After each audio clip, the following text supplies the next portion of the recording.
mati ini teman-teman tidak akan pernah bisa kita menghindar darinya. Sebagaimana dikatakan dalam surah Al-Imran, surah nomor 3 ayat 185. A'udzu billahi minasyaitonir rajim. Kullu nafsin dha'iqatul maut wa innama tuwaffawna ujurakum yaumal qiyamah. Faman zuhziha 'anil nari wa udkhilal jannata faqad faz wa mal hayatud dunya illa mata'ul ghurur. Kata para ulama tafsir, ayat ini kalau turun cukup. Kalau ayat ini turun di muka bumi dan orang-orang merenunginya, sudah cukup bagi dia. Setiap yang berjiwa, mau manusia, mau hewan, mau jin, semuanya akan merasakan kematian, dan kalian akan menerima balasan dari perbuatan kalian. Baik akan dapat, buruk akan dapat pada hari kiamat nanti. Barang siapa yang telah diselamatkan dari api neraka, faman zuhziha 'anil nar. Zuhziha teman-teman itu tepatnya kalau bahasa kita sebenarnya disaring, ya. Seperti orang kalau menyaring sesuatu, ada yang dia cari dari situ untuk jatuh semua kotorannya, sudah bisa dikatakan zuhzi, digoncang, disaring, gitu ya. Siapa yang digoncang, disaring sehingga dia selamat dari neraka dan masuk ke dalam surga, sungguh dia orang yang paling beruntung. Dan ketahuilah, kehidupan dunia ini hanya kesenangan yang memperdaya. Dari lapar ke lapar, dari haus ke haus. Perlu antum tahu ya, di surga teman-teman gak ada lapar, gak ada haus. Jadi antum makan, gitu kan, bukan karena lapar. Beda ya, kalau orang lagi mau makan karena dia lapar, maka dia makan apa saja yang ada di depannya, dia makan, sudah lapar. Tapi kalau orang tidak lapar, kalau antum ditanya mau makan apa, kita masih punya opsi, kayaknya saya pengen makan ini deh, karena memang kita tidak lapar. Beda, orang yang tidak lapar akan menikmati makanannya. Orang kalau lagi tidak lapar, dihidangkan banyak makanan, dia bebas mengincipi yang ini, mengincipi yang itu. Begitu pula dengan kenyang. Di surga nggak ada kenyang, nggak ada kenyang. Jadi makan tidak ada batasnya. Sampai dia merasa dirinya sudah cukup, dia ingin pindah ke makanan lain, baru dia pindah. Orang minum bukan karena haus, dinikmatin, sehingga dia minum yang Allah menyebutkan banyak dalam Al-Quran tentang masalah ya, minuman yang berjahe, air susu, sungai susu, ya, kemudian sungai arak yang tidak memabukkan, kemudian madu, semua disebutkan. Semua itu dikerjakan teman-teman tanpa ada rasa haus, nggak pernah tidur dan capek. Dalam arti kata nggak pernah tidur dalam keadaan capek atau ngantuk. Di surga kalau ada pun orang tertidur, bukan karena dia ngantuk, bukan karena dia capek, memang karena terlalu nyamannya tempat itu sampai dia tertidur.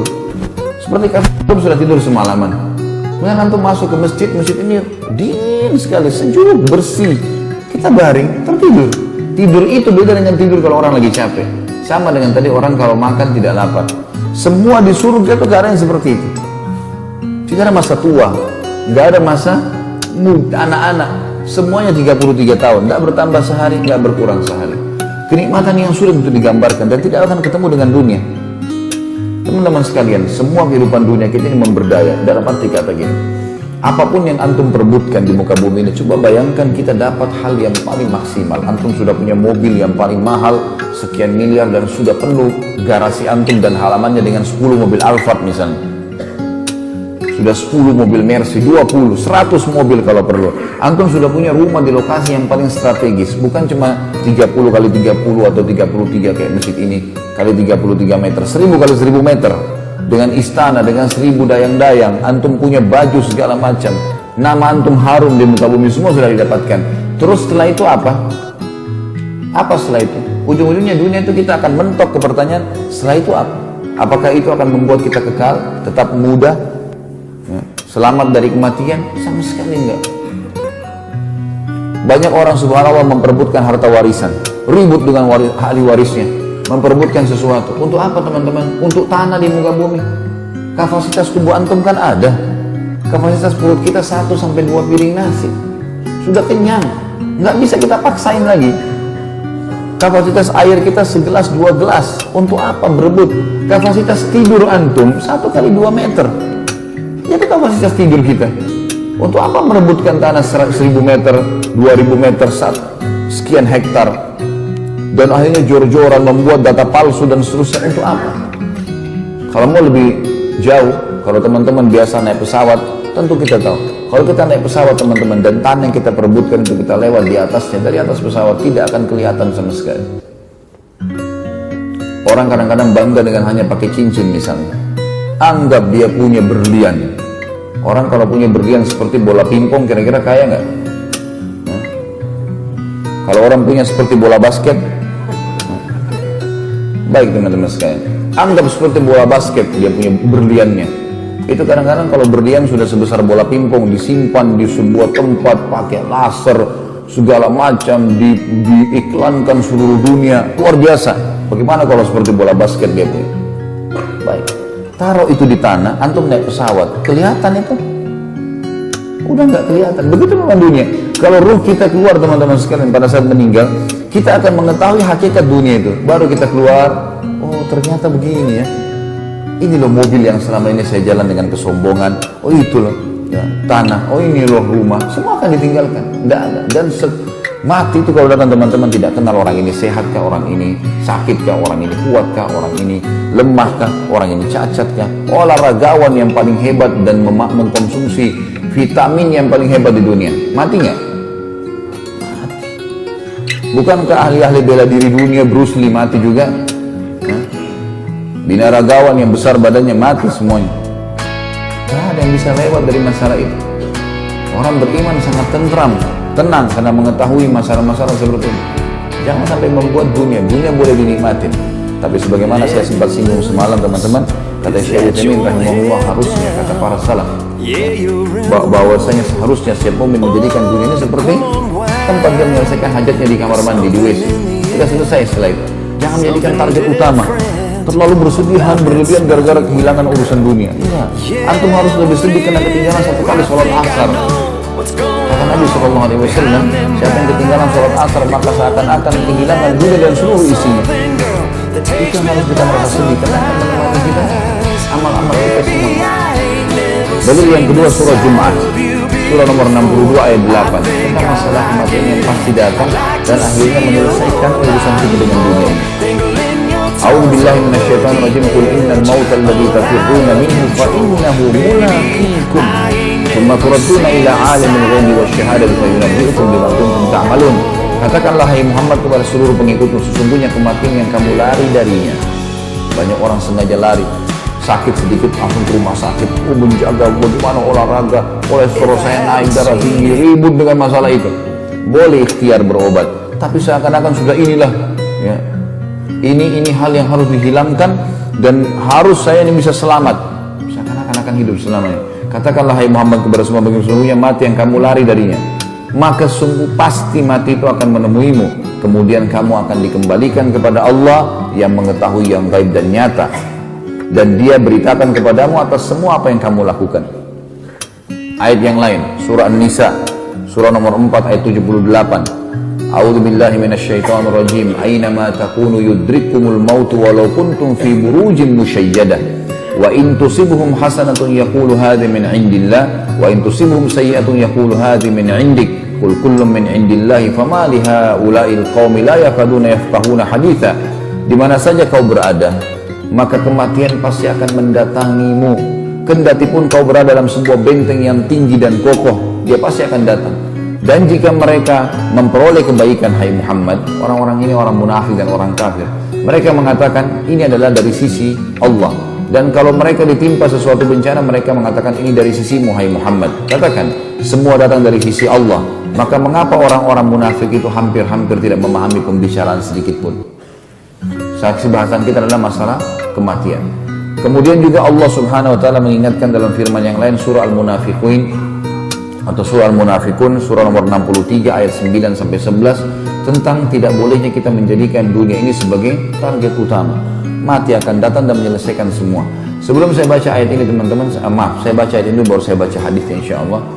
A'udzu billahi minasyaitonir rajim. Ya ayyuhalladzina amanu la tulhikum amwalukum wala auladukum an dzikrillah wa man yaf'al dzalika fa ulaika humul khasirun wa anfiqu mimma razaqnakum min qabli an ya'ti ahadakumul maut fa yaqula rabbi laula akhartani ila ajalin qaribin fa asaddaqa wa akum minas salihin wa lan yu'akhkhirallahu nafsan idza jaa ajaluha wallahu khabirum bima ta'malun. Hai orang yang beriman, jangan kalian menjadikan harta-harta kalian perdagangan, ya, kemudian apa saja yang sedang kita lakukan, jabatan, urusan dunia, dan anak-anak kalian melalaikan kalian dari mengingat Allah. Ada banyak orang subhanallah karena dia meeting ditinggalkan sholat berjamaah. Ini urusan dunia. Atau karena pembeli di tokonya lagi ada ditinggalkan sholat berjamaah, tinggalkan ibadahnya kepada Allah. Toleransi tentang masalah riba, toleransi tentang masalah nota palsu, toleransi tentang masalah apa, hanya karena urusan mau mendapatkan 100 ribu, 1 juta, 100 juta rupiah. Yang semuanya itu, semua hal yang haram pasti berefek kepada masalah. Tidak ada orang teman-teman sekalian kemudian dia memakan harta haram lalu sehat, gak ada. Antum masuk 1 rupiah uang haram sudah cukup membuat Allah buat kita sakit 1 bulan. Efek jerah dari perbuatan besar, hati-hati. Sekali kita berbuat nota palsu 1 juta, Allah tidak akan ambil 1 juta dari kita, tapi Allah akan ambil 100 juta. Dengan cara kita masuk rumah sakit nanti akan dikeluarkan 100 juta. Jangan main-main dengan masalah seperti ini teman-teman. Menganggap gak masalah, gak apa-apalah. Ada orang begitu, toleransi dengan urusan dunia. Ada juga yang anak-anaknya lalaikan mereka. Sebagaimana Allah katakan dalam Al-Quran ini. Anak-anaknya karena ya kesian masih kecil, gak apa-apa deh dengar musik. Oh gak apa-apa deh begini, gak apa-apa deh begitu. Gak bisa ya. Harus kita menjadikan mereka sebagai aset amal jariah kita. Kita punya batas waktu di dunia, akan meninggal dunia. Mereka akan membawa orang, teman-teman yang membiasakan anaknya sibuk masuk ke mall misalnya. Bukan hal yang haram masuk ke pasar ya. Tapi kalau antum biasakan setiap liburan ke mall, liburannya. Kira-kira pada saat kita meninggal, anak kita menjadikan sebagai pola hidup nggak? Pola hidup. Wah, turun-temurun kan? Otomatis akan mereka jadikan sebagai kebiasaan mereka. Mereka ajarkan kepada anak-anaknya. Itulah hasil pendidikan antum. Coba sekarang balik teman-teman sekalian. Kenapa antum tidak buat hiburannya anak-anak majelis ilmu? Hadirkan mereka, biasakan hadir di majelis ilmu. Dari kecil mereka biasa mendengar. Kenapa antum tidak biasakan anak-anak teman-teman sekalian untuk datang ke rumah anak yatim? Liburan, lagi pekan, bawa makanan, minuman, beras, bawa ke rumah anak yatim. Coba praktikin teman-teman. Bawa anak-anak ke rumah anak yatim. Kemudian pada saat tiba di rumah anak yatim tersebut, bilang sama anak-anak sebelum ke sana, kita akan pergi nak ke satu tempat yang akan membahagiakan kamu di dunia dan di akhirat. Pasti mereka senang. Kemana? Ke mall ayah, ke mall ibu. Enggak, sebentar, sabar, ikut aja. Ikut. Bawa beberapa hal dari rumah yang bisa kita berikan santunan. Lalu parkir di rumah anak yatim. Kita sudah sampai nak. Sampai di mana ayah? Apa ini? Ini rumah anak yatim. Untuk apa kita ke sini? Nanti kamu akan tahu. Turun, bicara sama pimpinan atau pemilik rumah anak yatim tersebut. Saya datang dengan anak saya dan saya ingin anak saya mendapatkan pelajaran. Bisa semua anak yatim dikumpulin di sini? Tentu saja bisa. Baik, saya akan berikan santunan. Sudah kumpul, duduk semua. Kemudian bilang sama anak kita, nah, di depan kamu ini semua ini yang kamu lihat anak-anak adalah anak yatim. Yatim artinya ayahnya nggak ada yang menaungi. Tahu kenapa mereka ditaruh di sini dalam asrama? Karena nggak ada ayahnya. Ada juga yang tidak ada ibunya. Dari kecil mereka tidak tahu apa-apa. Orang-orang tua inilah yang menjadi orang tua angkat mereka. Mereka makan diatur, mereka dikontrol, mereka harus diawasi. Gak ada sebuah penaung. Kamu sekarang masih punya ayah, masih punya ibu. Bukankah itu sebuah nikmat yang besar yang harus kamu syukuri? Kemudian pertemukan anak kita dengan anak-anak yatim itu, coba suruh ngobrol. Suruh sampaikan, nah anak yatim satu silakan, tidak usah direkayasa, kan usah datang. Bagaimana perasaan punya orang tua? Ceritakan kepada anaknya paman, anaknya oming, anaknya tante, biarin dia cerita. Nanti anak yatim ini akan bercerita, oh saya begini, saya berharap punya ibu, saya berharap punya ayah, saya begini. Coba dengarkan 10 anak. Kira-kira pada saat anak kita pulang teman-teman, dan minggu depan kita akan buat lagi, kita akan ke tempat rumah anak yatim yang lainnya, nah kita akan buat, berikan hadiah. Mereka lalu melakukannya dengan gembira dan sudah tahu apa yang kita lakukan. Kira-kira pada saat kita meninggal, mereka akan jadikan pola hidup kan? Berarti sudah terbiasa ke rumah anak yatim, terbiasa membantu orang susah, terbiasa mengunjungi masjid-masjid, terbiasa menghadiri majelis ilmu. Itu yang kita butuhkan untuk akhirat, bukan menghabiskan waktu pada hal yang sia-sia. Anak-anak, pasangan hidup, harta kadang-kadang membuat orang lalai. Sekali lagi, bukan dilarang untuk masuk ke pasar atau ke mall, tapi jangan jadikan sebagai pola hidup teman-teman. Terlebih lagi kita tidak bisa terlepas dari masalah terbukanya aurat lawan jenis, belum terdengarnya musik yang mau tidak mau akhirnya terdengar, yang seperti dia dengan Al-Quran seperti minyak dengan air, susah untuk dipertemukan. Maka harusnya kita jangan jadikan itu semua sebagai pola hidup kita. Allah mengatakan, jangan hai orang beriman, jangan sampai hartamu dan anak-anakmu melalaikan kamu dari mengingat Allah. Barang siapa yang membuat demikian, maka mereka itulah orang-orang yang rugi. Dan belanjakanlah sebagian dari apa yang telah kami karuniakan kepadamu sebelum datang kematian kepada salah seorang di antara kamu. Lalu ia berkata, ya Tuhanku, pada saat malaikat maut sudah datang, seperti di masjid ini, bisa terjadi. Di ujung masjid malaikat maut datang sekarang, teman-teman sekalian. Lalu kemudian mendatangi saya, antum nggak lihat, saya lihat, dicabut roh saya. Dalam hitungan detik meninggal. Khalid Basalamah cuma dikenang pernah ceramah, selesai ceritanya. Semua mobil, istri, anak, pakaian, habis semuanya. Udah. Saya dengan ruh saya dibawa udah. Jasad ini tinggal dimandikan, dikafani, masuk kuburan. Sudah habis ceritanya. Baik, itu bisa terjadi kapan saja, teman-teman. Kenapa harus kita menundanya, menunggu pada saat sakit? Bukankah banyak orang keluar rumahnya dengan pakaian rapi terus tiba-tiba ditabrak di jalanan, kemudian meninggal dunia? Di Jakarta begitu kemarin, ada orang keluar dari mall bawa barang banyak, begitu naik mobil, tukang parkirnya gembira melihat orang ini karena pakaiannya, mobilnya mewah. Begitu dibantu untuk keluar, dia injak gas waktu di starter mobilnya, tabrak mobil di belakang, hancur mobil di belakang. Ribut tukang parkirnya, kenapa bapak nggak lihat? Nggak bersuara, gas tetap diinjak. Begitu dibuka pintunya, meninggal orang itu. Pakaiannya rapi, mobilnya mewah, nggak ada apa-apa, jalan bawa banyak barang-barang belanjaan, meninggal dunia di tempat. Bagaimana caranya orang tidak berpikir masalah-masalah seperti ini, teman-teman sekalian? Artinya dunia dinikmati, makan, minum, segala, tapi kita harus tahu ada akhirat. Mengetahui kalau ada akhirat itu membuat hati tentram. Dikatakan lalu di sini, pada saat orang mati itu dia akan mengatakan, ya Tuhanku, mengapa engkau tidak tangguhkan kematianku sampai waktu yang dekat? Ya Allah, tolong mundurin matiku, jangan dulu dicabut ruhku ini. Dan aku akan termasuk orang-orang soleh. Mulai sekarang aku akan terus patuh. Dan Allah sekali-kali tidak akan menangguhkan kematian seseorang apabila datang. Dan Allah maha mengetahui lagi, maha apa yang kalian kerjakan. Allah menyuruh kita berbuat kebaikan, teman-teman. Selalu sibukkan diri dengan kebaikan, dari kebaikan kepada kebaikan. Karena orang beriman bukan berarti kalau kita beriman dan beramal soleh kita nggak makan, kita nggak minum. Enggak loh. Orang kafir dan orang fasik makan dan minum. Orang beriman juga makan dan minum. Mereka tidur, kita tidur. Sama fenomena dilewati, tapi ini selalu terjaga, ini malah tidak terjaga. Pelanggaran-pelanggaran yang mereka lakukan. Hasan Basri rahimahullah pernah lagi mengantar jenazah. Kemudian dia lagi berzikir. Antar jenazah yang subhanallah, alhamdulillah, wala ilaha illallah, Allahu akbar. Ada satu anak muda di sebelahnya mengatakan, hai imam, kenapa anda berzikir? Mengantar jenazah ini berzikir, kenapa dilakukan? Ada perintah, ada sesuatu. Kata dia, hai anak muda, ini jenazah yang sedang kita antar sekarang. Kalau tiba-tiba sekarang Allah hidupkan, apa yang dia lakukan kira-kira? Apakah dia akan melakukan ketaatan kepada Allah atau melakukan kemaksiatan kepada Allah? Dia akan berzikir, dia akan baca Quran, atau dia akan berdoa, sholat, atau dia akan berzina, dia akan riba, dia akan dusta? Kata anak muda itu dia akan beriman dan beramal soleh. Kata Hasan Basri, kenapa? Karena dia sudah mati, dia sudah tahu nilainya ibadah itu. Pada saat orang meninggal, teman-teman, kita ini semua akan meninggal. Semua kita sedang menuju ke liang lahatnya, tinggal tunggu siapa yang jatuh duluan. Pada saat mati datang, pada saat itu teman-teman, tepat pada saat itu antum akan berharap sujud di dunia sekali meninggal. Antum akan berharap kembali ke dunia baca satu ayat Al-Quran. Bertemu senyum dengan muslim, baru meninggal, karena butuhnya dengan setengah pahala. Maka kata Hasan Basri, yang kau ucapkan itu benar. Kalau dia hidup, dia pasti akan bergegas beramal soleh. Tapi ketahuilah ya anak muda, dan yakinlah jenazah ini tidak akan pernah hidup selamanya. Dan jadikan dirimu seakan-akan jenazah ini yang Allah hidupkan, dan kau masih punya kesempatan untuk beramal soleh. Jangan tunggu waktu itu datang baru kita mau beramal, nggak bisa. Allah mengatakan dalam surah Al-Baqarah, surah nomor 2 ayat 148, A'udzubillahi minasyaitonirrajim, fastabiqul khairat. Cepat berlomba dalam mengerjakan amal soleh. Jangan tunda.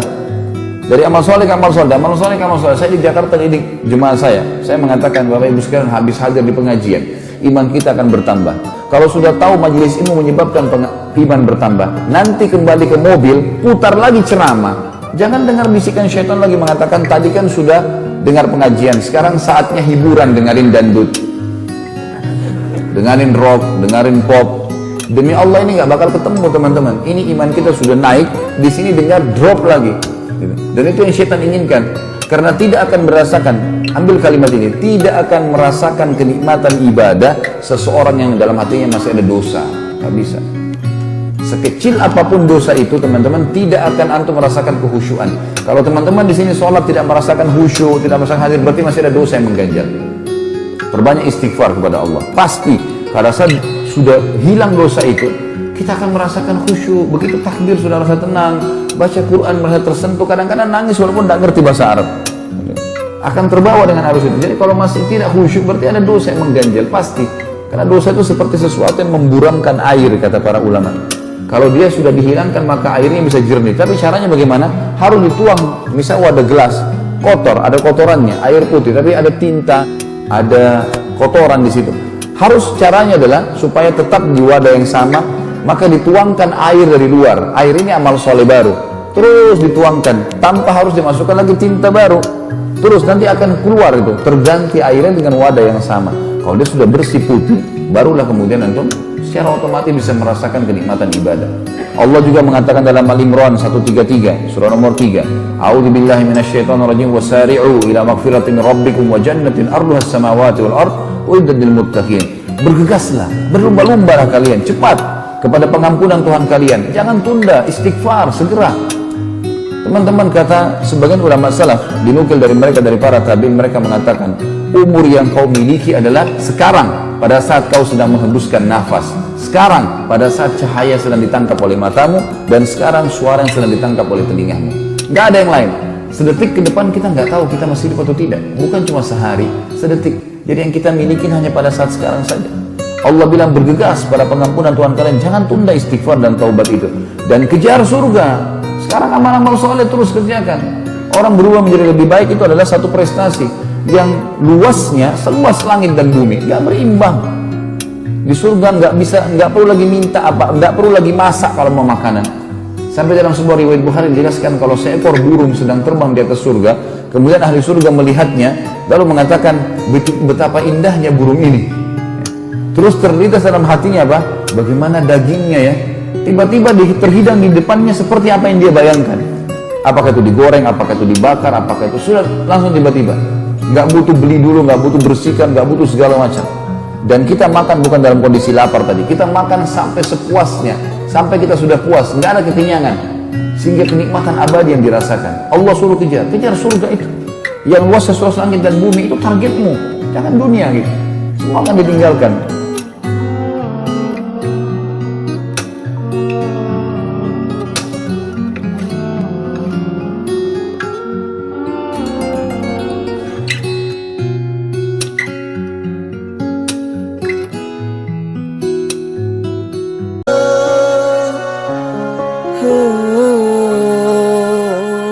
Mulia indah cantik berseri, kulit putih bersih merah di pipimu.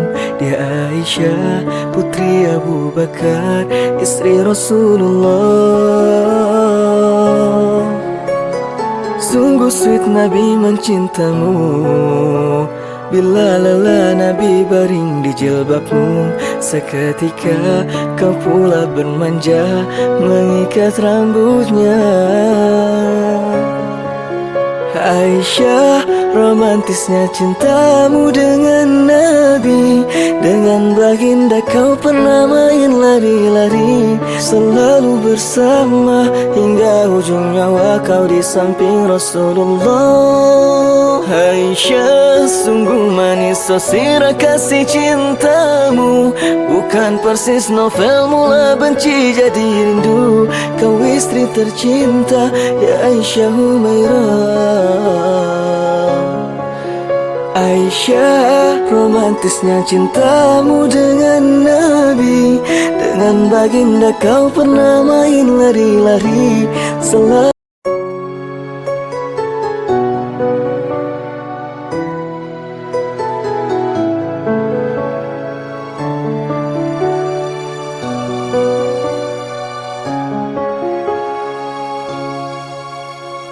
mulia indah cantik berseri, kulit putih bersih merah di pipimu. Dia Aisyah putri Abu Bakar, istri Rasulullah. Sungguh sweet Nabi mencintamu, hingga Nabi minum di bekas bibirmu. Bila marah Nabi kan bermanja mencubit hidungnya. Aisyah, romantisnya cintamu dengan Nabi. Dengan baginda kau pernah main lari-lari, selalu bersama hingga ujung nyawa kau di samping Rasulullah. Aisyah, sungguh manis sosirah kasih cintamu. Bukan persis novel mula benci jadi rindu. Kau istri tercinta, ya Aisyah Huwairah.